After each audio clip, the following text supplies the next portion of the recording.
PT Harta Dinata Abadi Tbk memasang target optimistis hingga akhir tahun 2023.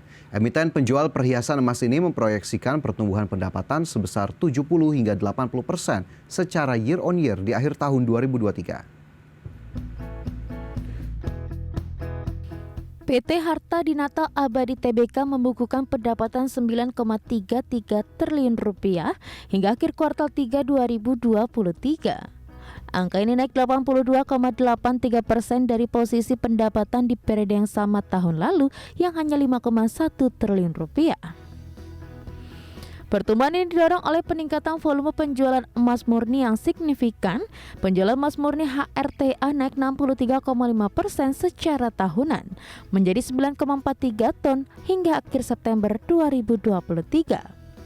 Sementara itu, emiten penjual perhiasan emas ini memproyeksikan pertumbuhan pendapatan sebesar 70 hingga 80% secara year on year di akhir tahun 2023. Proyeksi ini dengan menimbang estimasi harga jual rata alias average selling price yang tumbuh 10% tahun ini. Strategi HRTA untuk mencapai target ini diantaranya dengan mengembangkan penetrasi pasar domestik melalui inovasi produk yang berkelanjutan, serta ekspansi gerai retail milik sendiri dan partnership. Selain itu, HRTA juga aktif untuk mengembangkan pasar ekspor perhiasan. Di sisi lain, HRTA juga menargetkan pertumbuhan kinerja yang positif di segmen bisnis gadai syariah. Gadai syariah milik HRTA membantu masyarakat dalam memenuhi kebutuhan finansial dengan cara yang sesuai dengan prinsip-prinsip syariah.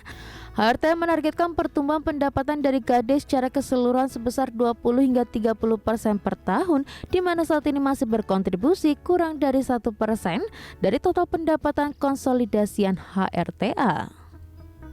Sekian informasi kinerja RTL berhasil bertumbuh sepanjang periode Januari-September 2023. HRTA membukukan pendapatan 9,33 triliun rupiah per akhir kuartal 3 2023. Pendapatan tersebut naik 82,83% dari posisi pendapatan di periode yang sama tahun lalu yang hanya 5,10 triliun rupiah. Pertumbuhan ini didorong oleh peningkatan volume penjualan emas murni yang signifikan. Berbagai sumber IDX Channel.